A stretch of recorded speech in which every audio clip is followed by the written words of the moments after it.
Welcome students. Shubho sir job preparation চ্যানেলের পক্ষ থেকে আমি শুভ স্যার আপনাদের সবাইকে জানাই সুস্বাগতম। পশ্চিমবঙ্গ স্কুল সার্ভিস কমিশনের লাইব্রেরিয়ান গ্রুপ সি এবং গ্রুপ ডির যে প্রিপারেশনের জন্য আজকের ক্লাসে আমি আপনাদের জন্য নিয়ে এসেছি প্র্যাকটিস সেট 1। এই কোশ্চেনগুলো খুবই গুরুত্বপূর্ণ আসন্ন এই পরীক্ষার জন্য। এই কোশ্চেনগুলো আপনারা যদি আমার কথা মতো ঠিকভাবে প্র্যাকটিস করতে থাকেন তাহলে এই প্রশ্নগুলি এতটাই গুরুত্বপূর্ণ যে এখান থেকে আপনারা প্রচুর প্রশ্ন পরীক্ষাতে কমন পেয়ে যেতে পারেন। আমি সেইভাবেই কোশ্চেনগুলোকে সাজিয়ে নিয়ে এসেছি।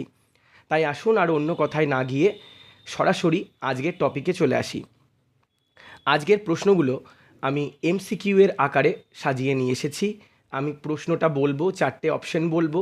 প্রথমে আপনারা নিজে নিজে করার চেষ্টা করবেন উত্তরটা। তার কিছুক্ষণ পরই আমি আপনাদেরকে সঠিক উত্তরটা বলে দেব। এই সঠিক উত্তরটা আপনারা মিলিয়ে নেবেন যে আপনারা ঠিক করলেন কি না। স্টুডেন্টস, আজকের প্রশ্নগুলো আমি বলতে শুরু করছি। আজকের প্রথম প্রশ্ন, ভারতের সংবিধানের কোন অনুচ্ছেদে রাষ্ট্রপতি শাসনের ব্যবস্থা বলা হয়েছে? Option 1 356, option B 370, option C 352, option D 324। তাহলে প্রশ্নটা কি রয়েছে দেখুন। এই প্রশ্নটা বিভিন্ন চাকরির পরীক্ষার জন্য খুবই গুরুত্বপূর্ণ। ভারতের সংবিধানের কোন অনুচ্ছেদে রাষ্ট্রপতি শাসনের ব্যবস্থা বলা হয়েছে? তাহলে আপনারা এই প্রশ্নের উত্তরটা করার চেষ্টা করুন। স্টুডেন্টস, এবার আমি এই প্রশ্নের সঠিক উত্তরটা বলে দিচ্ছি। সঠিক উত্তরটা হলো অপশন এ 356, অপশন এ। দেখুন, এখানে পরবর্তী প্রশ্নে যাওয়ার আগে আমি এর উত্তরটা লিখে রেখেছি সাজিয়ে। 356, অনুচ্ছেদ 356 অনুযায়ী কেন্দ্রীয় সরকার কোনো রাজ্যে সংবিধান অনুযায়ী শাসন চালাতে অক্ষম হলে রাষ্ট্রপতি শাসন জারি করতে পারেন। আচ্ছা, এর পরবর্তী প্রশ্ন, ভারতের জাতীয় পশু কোনটি? দেখুন, এই প্রশ্নটা আপনারা অনেকেই সঠিকভাবেই করতে পারবেন। আপনারা নিজে চেষ্টা করুন। ভারতের জাতীয় পশু কোনটি? এই প্রশ্নের উত্তর জানার পাশাপাশি পশ্চিমবঙ্গের জাতীয় পশু, তারপরে জাতীয় ফুল, এইগুলো জানাটাও খুব গুরুত্বপূর্ণ। আমরা এর পরবর্তী যে প্র্যাকটিস সেটগুলো নিয়ে আসবো তাতে এই ধরনের বিভিন্ন স্ট্যাটিক জিকে সংক্রান্ত প্রশ্ন আনতে থাকবো। তাই প্রত্যেকটা প্র্যাকটিস সেট এবং যে ভিডিওগুলো আনতে থাকবো মনোযোগ সহকারে দেখতে থাকবেন। এই প্রশ্নের সঠিক উত্তরটা হলো, আমি বলে দিচ্ছি, সেটা হলো বাঘ। তবে একটু খেয়াল রাখবেন, বাঘের অনেক রকম প্রজাতি আছে, তার মধ্যে রয়্যাল বেঙ্গল টাইগার হচ্ছে ভারতের জাতীয় পশু। দেখুন, আমি এখানে বলে দিয়েছি, রয়্যাল বেঙ্গল টাইগার ভারতের জাতীয় পশু, যা শক্তি ও সাহসের প্রতীক। পরবর্তী প্রশ্ন, নোবেল পুরস্কার প্রথম কোন বছরে প্রদান করা হয়? আপনারা চেষ্টা করুন। চাকরির পরীক্ষার দিক থেকে, বিভিন্ন প্রতিযোগিতামূলক পরীক্ষার দিক থেকে খুবই গুরুত্বপূর্ণ প্রশ্ন। নোবেল পুরস্কার প্রথম কোন বছর প্রদান করা হয়? আমি সঠিক উত্তরটা বলে দিচ্ছি এবার। সঠিক উত্তরটা হলো 1901 সাল। 1901 সাল। দেখুন, এখানে আমি লিখে রেখেছি, আলফ্রেড নোবেলের ইচ্ছা অনুসারে 1901 সালে প্রথম নোবেল পুরস্কার প্রদান করা হয়। এই যে আলফ্রেড নোবেল, তার নামানুসারে নোবেল পুরস্কার। দেখুন, পরবর্তী প্রশ্ন, পশ্চিমবঙ্গের বর্তমান রাজ্যপাল 2025 অনুযায়ী কে?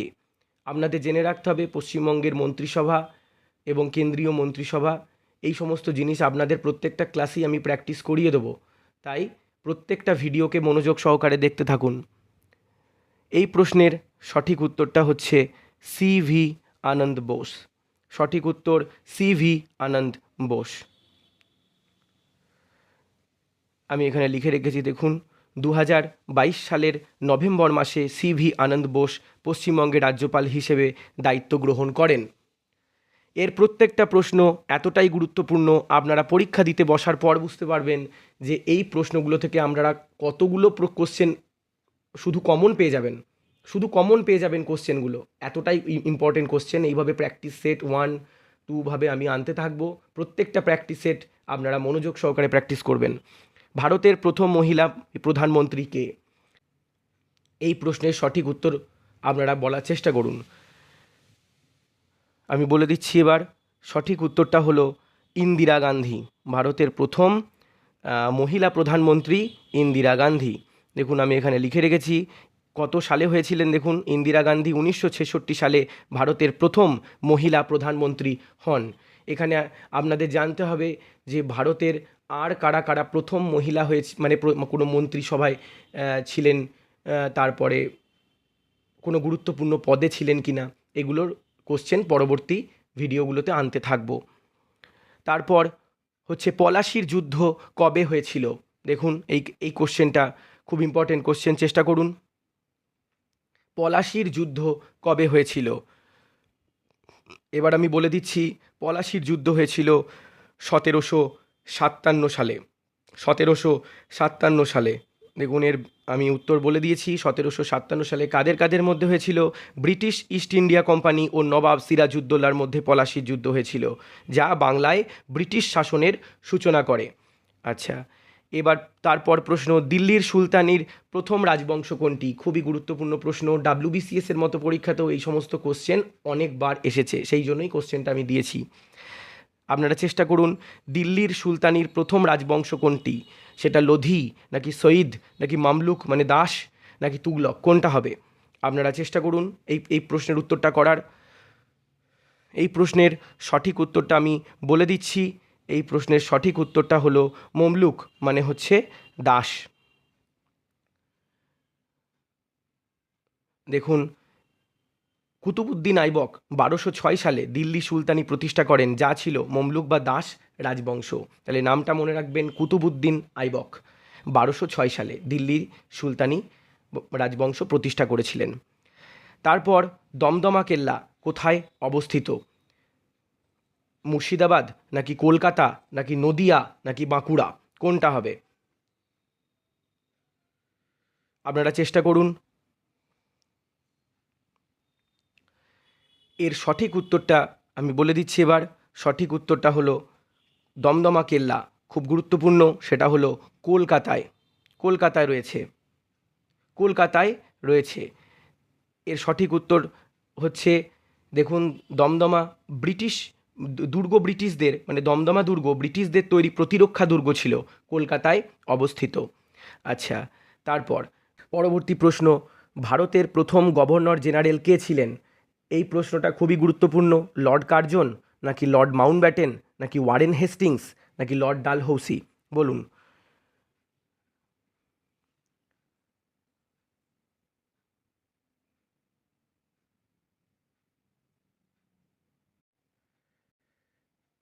এই প্রশ্নের সঠিক উত্তরটা বলে দিচ্ছি, প্রথম গভর্নর জেনারেল ছিলেন ওয়ারেন হেস্টিংস। এই যে অপশন সি, ওয়ারেন হেস্টিংস। 1773 সালের রেগুলেটিং অ্যাক্ট অনুসারে ওয়ারেন হেস্টিংস প্রথম গভর্নর জেনারেল নিযুক্ত হন। এর পরবর্তী প্রশ্ন, আকবরের নবরত্নদের মধ্যে কার নাম নেই? তানসেন, বীরবল, রাজা মানসিংহ, আলাউদ্দিন খিলজি, কোনটা হবে বলুন? আসন্ন পরীক্ষার জন্য এই সমস্ত প্রশ্ন খুবই গুরুত্বপূর্ণ। দেখবেন অপশনগুলো সবই জানা, কিন্তু কোনটা হবে এর উত্তর খুবই কনফিউজিং হয়ে যায়, সেই জন্য ভালো করে প্র্যাকটিস করতে হবে।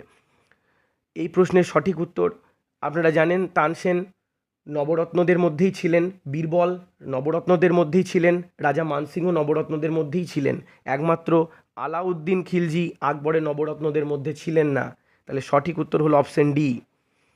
আলাউদ্দিন খিলজি ছিলেন দিল্লি সুলতান, আকবরের সভার সদস্য নন এই আলাউদ্দিন খিলজি।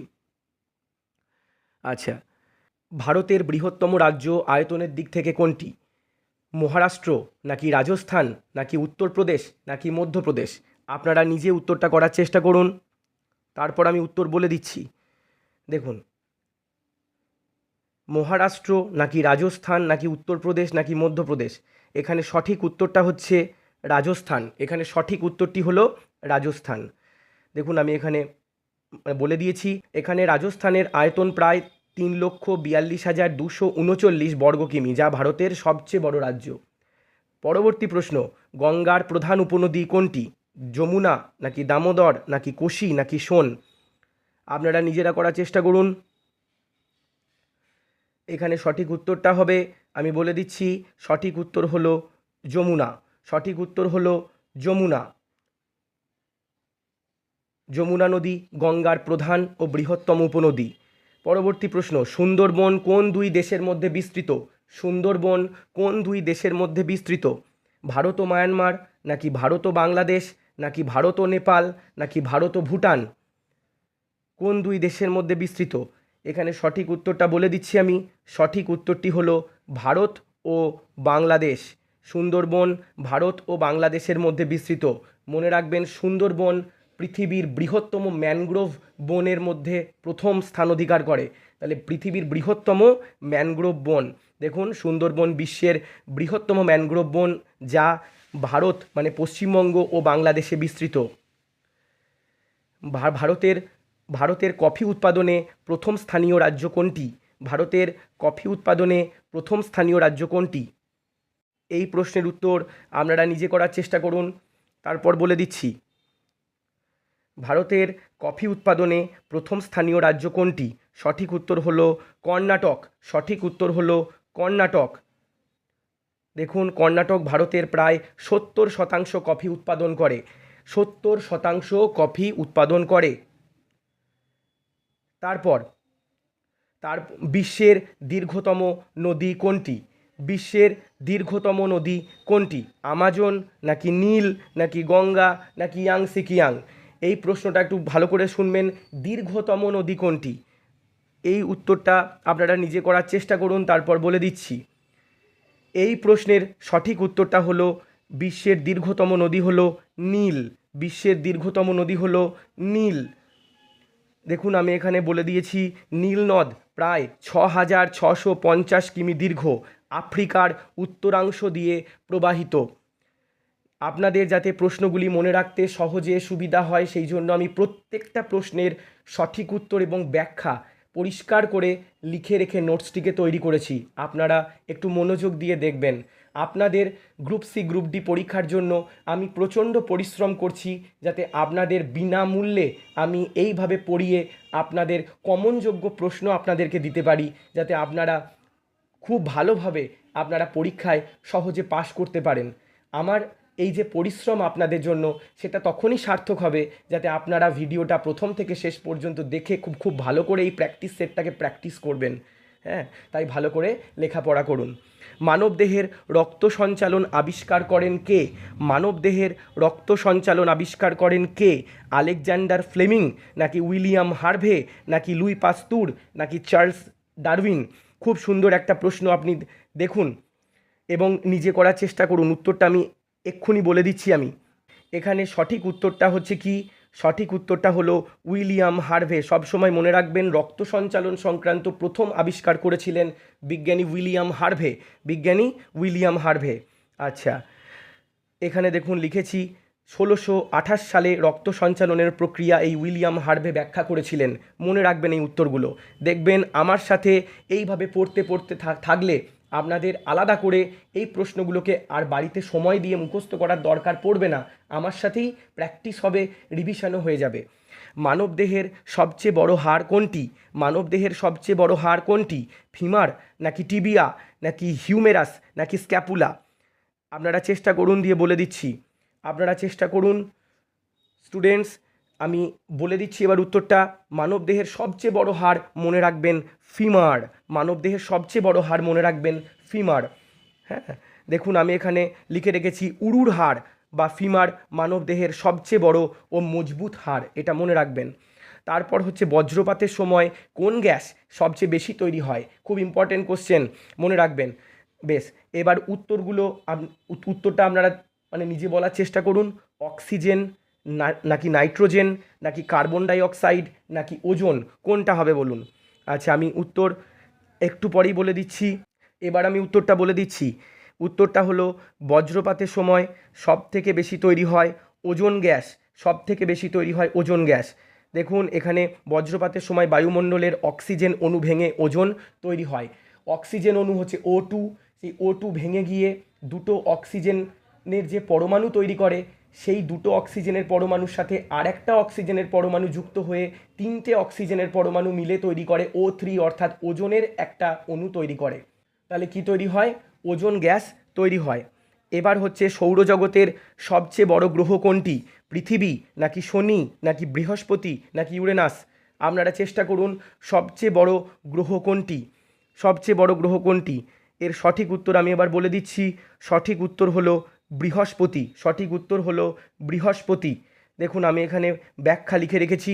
বৃহস্পতি সৌরজগতের সবচেয়ে বড় গ্রহ, যার ব্যাস প্রায় 1,42,984 কিমি।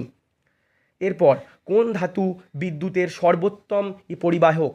কোন ধাতু বিদ্যুতের সর্বোত্তম পরিবাহক, অর্থাৎ কোন ধাতুর মধ্যে দিয়ে বিদ্যুৎ খুব সহজে চলাচল করতে পারে? তামা নাকি সোনা নাকি রূপা নাকি অ্যালুমিনিয়াম? আপনারা চেষ্টা করুন উত্তরটা করার। আমি বলে দিচ্ছি উত্তরটা। এই প্রশ্নের সঠিক উত্তর, এবার আমি উত্তরটা বলে দিচ্ছি। এই প্রশ্নের সঠিক উত্তর হলো রূপা। এই প্রশ্নের সঠিক উত্তর হলো রূপা। তাহলে এই প্রশ্নের সঠিক উত্তর যে রূপা, তাহলে রূপার মধ্যে দিয়ে যদি বিদ্যুৎ সহজে চলাচল করতে পারে, তাহলে বৈদ্যুতিক তার তৈরি করতে রূপা কেন ইউজ করা হয় না? কারণ একটাই, কারণ রূপার দাম অনেক, সেই জন্য রূপা বিদ্যুতের সবচেয়ে ভালো পরিবাহক, তবে দাম বেশি হওয়ার কারণে তামা ব্যবহার করা হয়। স্টুডেন্টস, আশা করি প্রত্যেকটা প্রশ্ন আমি আপনাদেরকে ভালো করে প্র্যাকটিস করিয়ে দিতে পেরেছি। এবার আপনাদের জন্য আমি একটা হোম টাস্ক নিয়ে এসেছি। আমি যে কোশ্চেনটা আপনাদের জন্য নিয়ে এসেছি, এই প্রশ্নের উত্তরটা আপনারা নিজে নিজে করার চেষ্টা করবেন। এই প্রশ্নের উত্তর আপনারা নিজেরা বাড়িতে নিজেরা ভেবে চিন্তে করার চেষ্টা করবেন। পশ্চিমবঙ্গের সরকারি ভাষা কবে বাংলা ঘোষণা করা হয়? 1952 সালে নাকি 1961 সালে নাকি 1948 সালে নাকি 1977 সালে? আমি প্রশ্নটা আবার বলে দিচ্ছি। পশ্চিমবঙ্গের সরকারি ভাষা কবে বাংলা ঘোষণা করা হয়? 1952 সালে নাকি 1961 সালে নাকি 1948 সালে নাকি 1977 সালে? স্টুডেন্টস, আপনার যদি এই প্রশ্নের উত্তরটা জানা থাকে, তাহলে এই ভিডিওর কমেন্ট বক্সে আপনি উত্তরটা বলে দিন। আর যদি আপনারা এই প্রশ্নের উত্তরটা জানা না থাকে, তাহলে কোনো অসুবিধা নেই। তাহলে এর পরের ভিডিওতে, এর পরের ক্লাসে আমি যখন প্র্যাকটিস সেট নিয়ে আসবো, তার প্রথমেই আমি উত্তরটা আপনাদেরকে বলে দেবো, আপনারা লিখে রাখবেন। স্টুডেন্টস, আশা করি আজকের প্রত্যেকটা প্রশ্ন আমি খুব ভালোভাবে আপনাদেরকে পড়িয়ে দিতে পেরেছি।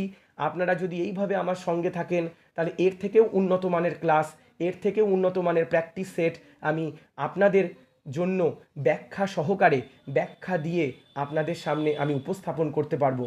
ভিডিওটা শেষ পর্যন্ত দেখার জন্য অসংখ্য ধন্যবাদ। এই রকম গুরুত্বপূর্ণ প্রতিযোগিতামূলক পরীক্ষা যেগুলো সামনে আসতে চলেছে, এরকম গুরুত্বপূর্ণ নোটস ফ্রিতে পাওয়ার জন্য, এরকম প্রিমিয়াম ক্লাস ফ্রিতে পাওয়ার জন্য অবশ্যই আমাদের এই চ্যানেলটাকে সাবস্ক্রাইব করবেন। ভিডিওটা ভালো লেগে থাকলে লাইক করবেন এবং আপনাদের বন্ধুদের মধ্যে এই ভিডিওটা শেয়ার করবেন, যাতে এই বিনামূল্যের ক্লাস থেকে তারা পড়াশোনা করে ওই পরীক্ষার জন্য উপকৃত হতে পারে। স্টুডেন্টস, আমি শুধু আপনাদের জন্য এতটা পরিশ্রম করছি, যাতে আপনারা খুব ভালোভাবে পরীক্ষায় খুব সহজে, কঠিন প্রতিযোগিতামূলক পরীক্ষার মধ্যেও সহজভাবে আপনারা ব্যাপারটা বুঝে সহজে লেখাপড়া করে পাশ করতে পারেন। সেই জন্য আমি বিনামূল্যে আপনাদের জন্য সমস্ত স্টাডি মেটেরিয়ালস নিয়ে আসছি। স্টুডেন্টস, আমাদের সঙ্গে থাকার জন্য অসংখ্য ধন্যবাদ। ভালো থাকবেন, সুস্থ থাকবেন, ভালো করে লেখাপড়া করবেন। আবারও দেখা হচ্ছে এই রকমই গুরুত্বপূর্ণ নেক্সট ক্লাসে। Thank you.